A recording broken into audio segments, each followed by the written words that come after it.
Baik, assalamualaikum warahmatullahi wabarakatuh. Selamat pagi teman-teman siswa dan siswi kelas 9, khususnya siswa-siswi SMPN 24 Batam.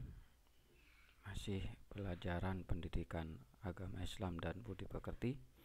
Kita masuk pada bab 4, yaitu zakat fitrah dan zakat mal. Ini adalah pertemuan yang pertama di bab 4 ini. Jangan lupa sampai belum nonton video ini berdoa agar apa yang kita pelajari pada hari ini senantiasa bermanfaat bagi kita dan untuk orang banyak dan untuk semuanya. Dan juga sambil nonton video ini tekan like dan juga tekan subscribe. Baik, tujuan pembelajaran pada bab 4 ini yang pertama, memahami pengertian zakat fitrah dan zakat mal, mengetahui tentang dalil zakat, memahami ketentuan zakat fitrah dan ketentuan zakat mal. Yang terakhir, dapat mempraktekkan setelah mempelajari bab ini, dapat mempraktekkan zakat fitrah dan zakat mal dalam kehidupan kita sehari-hari. Baik, renungan kita pada pertemuan yang pertama adalah, perhatikan gambar ini hanya sedikit yang saya ambil, yaitu harta yang wajib dizakati. Dalam gambar ini adalah emas dan perak. Nyamping itu nanti banyak harta yang wajib yang harus kita zakati selain emas dan perak.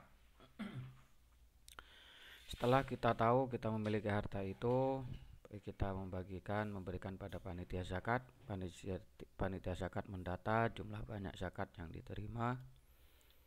Habis itu dikalkulasi, artinya nanti setelah dikalkulasi berapa jumlah zakatnya, baru panitia zakat menghitung jumlah mustahik atau yang berhak menerima zakat.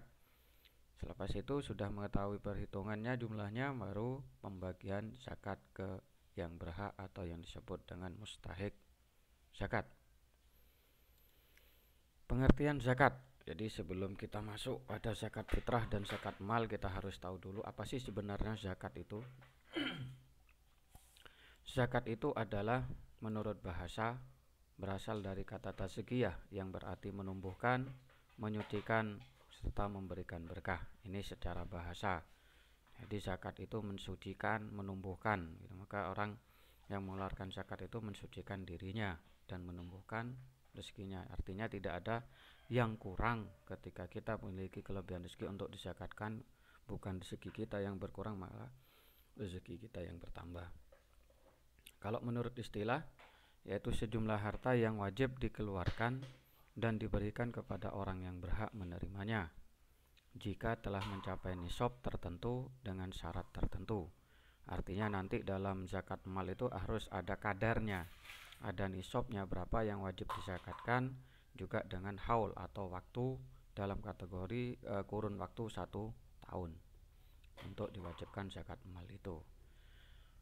Asal mula zakat itu memang adalah hukumnya wajib.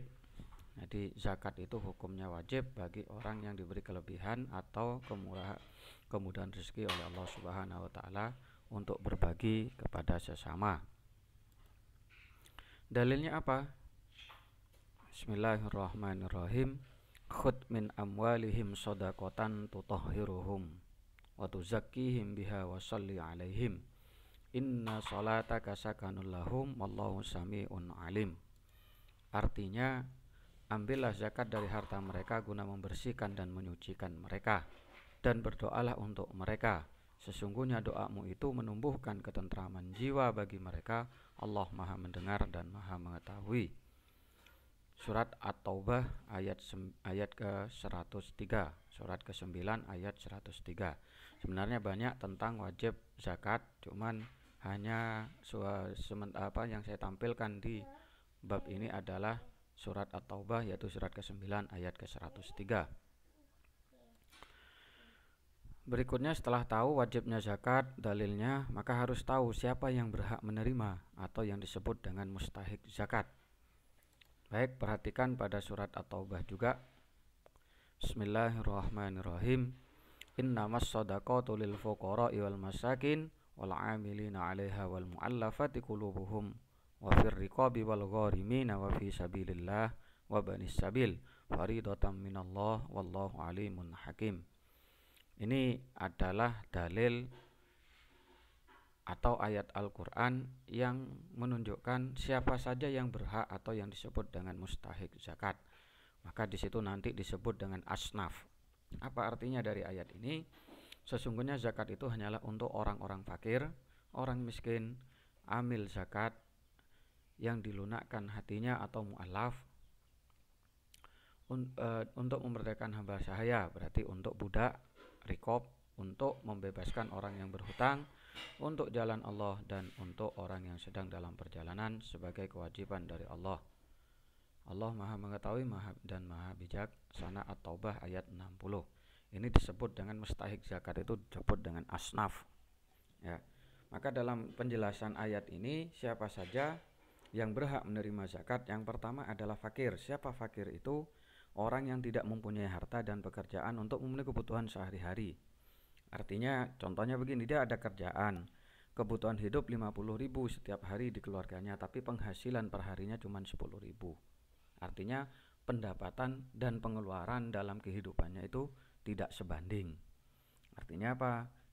Pengeluarannya lebih besar dibandingkan pendapatannya, itu fakir. Yang kedua adalah untuk miskin. Siapa miskin itu? Orang yang mempunyai harta atau pekerjaan tapi tidak cukup untuk memenuhi kebutuhan sehari-hari. Artinya begini, kalau bedanya fakir dengan miskin itu, kalau fakir itu dia mendapat apa, umpamanya ada pekerjaan, hasilnya 10.000 tapi pengeluaran kehidupannya atau biaya hidup dalam keluarganya 50.000. Artinya tidak sebanding antara pendapatan dengan pengeluaran. Kalau miskin, dia mendapatkan sehari 10.000, pengeluarannya juga 10.000. Antara pendapatan dengan penghasilan itu balance, artinya sama. Itu berarti miskin. Nah, kalau sebaliknya, pendapatannya 10 juta, pengeluarannya 100.000, itu disebut dengan kaya, artinya yang berhak. Begitu ya. Yang ketiga adalah amil. Siapa amil itu? Amil itu adalah panitia zakat. Panitia zakat itu biasanya ditunjuk oleh pemerintah. Kalau ditunjuk oleh pemerintah pusat, berarti itu ada Basnas, Badan Amil Zakat Nasional. Di bawah Basnas ada Basnas Provinsi. Nah, di bawah Basnas Provinsi juga ada yang disebut dengan Basnas Daerah. Nah, itu yang melalui pemerintah. Ada amil zakat itu dari swasta. Nah, itu disebut amil zakat. Itu berhak menerima. Kalau di tempat kita umpamanya diurus oleh pengurus masjid. Jika pengurus masjid itu diangkat oleh kelurahan atau lurah dan biaya untuk gaji dari panitia itu dikeluarkan oleh kelurahan, maka dia tidak berhak menerima zakat. Tapi kalau tidak mendapat gaji, maka amil juga berhak mendapatkan zakat. Ini harus dipahami. Yang keempat itu mu'alaf, yaitu orang yang baru masuk Islam. Walaupun kaya, umpamanya ada orang non muslim kaya, terus dibukakan hidayah hatinya oleh Allah Subhanahu wa taala, diberikan hidayah hatinya untuk memeluk Islam. Akhirnya dia masuk Islam. Lah, di awal-awal dia masuk Islam, kita tidak melihat dia kaya atau miskinnya, tapi melihat dia seorang mu'alaf, maka dia berhak menerima zakat. Artinya apa? Bukan untuk merendahkan derajatnya orang yang diberi zakat, tidak. Untuk mengetuk hatinya bahwa orang Islam itu juga bisa berbagi, tidak peduli kepada orang kaya, juga tidak peduli ke orang miskin. Itu tujuannya begitu.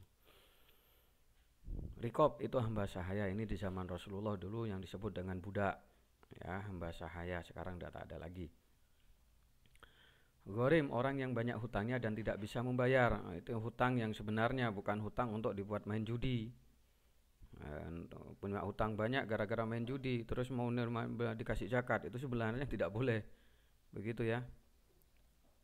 Jadi orang yang banyak hutangnya artinya untuk biaya hidupnya tadi, karena kurang terus banyak hutang. Begitu, itu berhak untuk menerima zakat. Sabilillah, yaitu orang yang berjuang menegakkan agama Allah, dan Ibnu Sabil, orang Islam yang dalam perjalanan jauh dengan tujuan yang baik, yang kehabisan bekal. Maka bisa dikatakan orang yang menuntut ilmu terus kehabisan bekalnya itu masih berhak, sebenarnya berhak untuk menerima zakat. Contoh, kalian umpamanya melanjutkan sekolah sampai ke Jakarta. Di tengah perjalanan menuntut ilmumu, orang tuamu tak sanggup untuk membiayai, tapi kamu tetap bertahan walaupun dalam serba kekurangan. Sebenarnya di situ juga kamu berhak untuk mendapatkan zakat. Itu maksudnya. Jadi mustahik zakat atau orang yang berhak menerima zakat itu ada 8: fakir, miskin, amil, mu'allaf, riqab, ghorim, sabilillah, dan ibnu sabil. Ini disebut dengan 8 asnaf. Baik, berikutnya adalah tentang zakat fitrah. Setelah tahu apa sih zakat itu, siapa saja yang berhak menerima zakat, dalil zakat itu seperti apa, maka sekarang yang pertama dalam bab 4 tadi adalah zakat fitrah yang kita pelajari. Apa sih zakat fitrah itu? Yaitu zakat yang berupa makanan pokok yang wajib dikeluarkan oleh setiap jiwa atau setiap orang mukmin sejak awal bulan Ramadan sampai menjelang sholat Idul Fitri. Ini zakat fitrah, ya. Zakat fitrah itu wajib dikeluarkan bagi setiap yang berjiwa. Contoh, umpamanya ada seseorang, umpamanya orang tuamu itu hamil atau ibumu. Pas di akhir Ramadan tanggal 29 sebelum terbenamnya matahari bayinya lahir, maka itu wajib untuk dibayarkan zakat fitrahnya oleh orang tuanya. Tapi umpamanya kalau ada orang meninggal di akhir Ramadan, ya, di akhir Ramadan sebelum terbenamnya matahari, umpamanya ini hari akhir Ramadan, ada orang meninggal tetangga kita di sore hari sebelum terbenam matahari, maka dia nggak wajib dibayarkan fitrahnya. Tapi kalau meninggalnya selepas terbenam matahari atau katakan malam takbiran setelah sholat maghrib, maka dia wajib dibayarkan zakat fitrahnya. Kenapa? Karena yang mati tadi, yang meninggal tadi sudah dihitung hidup di bulan Ramadan. Nah, tapi kalau ada bayi lahir setelah terbenamnya matahari, umpamanya hari ini orang tuamu lahirnya itu pas lepas adzan maghrib, kebetulan pas adzan maghrib itu sudah mulai takbiran menjelang Idul Fitri atau besoknya hari raya malamnya takbiran, itu enggak wajib. Tapi kalau lahirnya sebelum terbenam matahari itu wajib dikeluarkan. Dalilnya apa? Ini ada sebuah hadis yang diriwayatkan oleh Abu Daud dan Ibnu Majah, yang artinya dari Ibnu Abbas radhiyallahu anhu berkata, Rasulullah sallallahu alaihi wasallam mewajibkan zakat fitrah untuk menyucikan orang-orang yang berpuasa dari perkataan dan perbuatan keji. Apa yang dizakatkan kalau zakat fitrah? Zakat fitrah dari pengertian itu, zakat fitrah itu adalah makanan pokok. Maka bahan yang dipakai untuk berzakat fitrah ialah bahan makanan pokok. Kalau bahan makanan kita adalah beras, ya beras. Kalau jagung, ya jagung. Kalau gandum, ya gandum. Kalau kurma, ya kurma. Artinya dari bahan pokok. Artinya bahan yang dimakan kita dalam kehidupan sehari-hari. Cuman nanti ada yang bisa dibuat untuk diuangkan. Cuman kita tidak membahas itu. Kita bahas ini dulu, dasarnya dulu.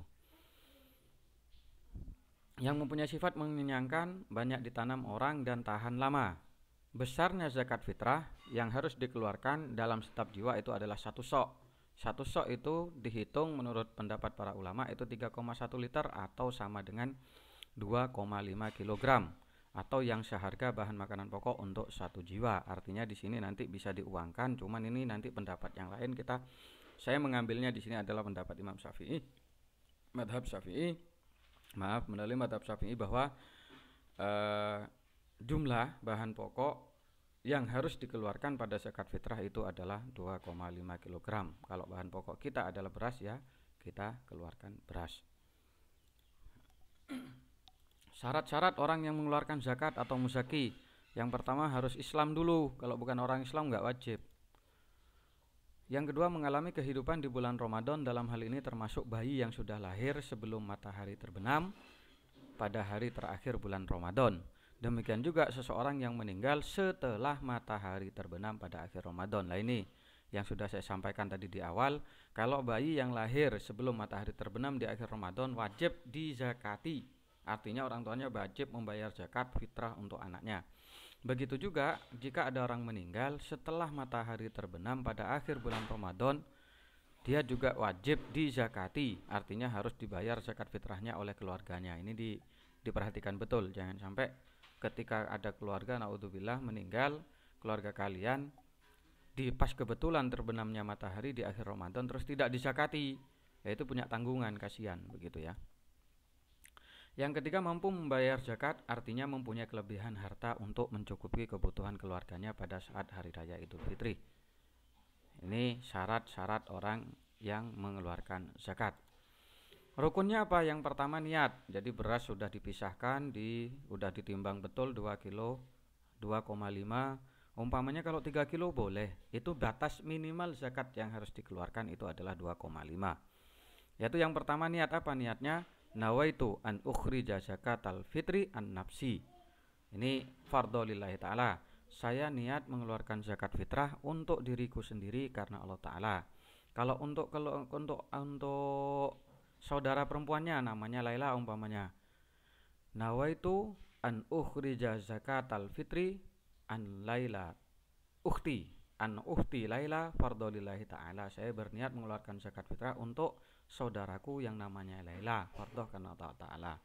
Kalau untuk istri, nawaitu an ukhrija zakatal fitri an zauzati. Sebutkan nama istrinya fardhu lillahi ta'ala. Ini untuk merubahnya niatnya di sini.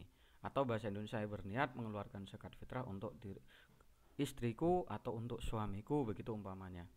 Ya, karena Allah Ta'ala. Ini cara niat ketika mengeluarkan zakat fitrah. Ya.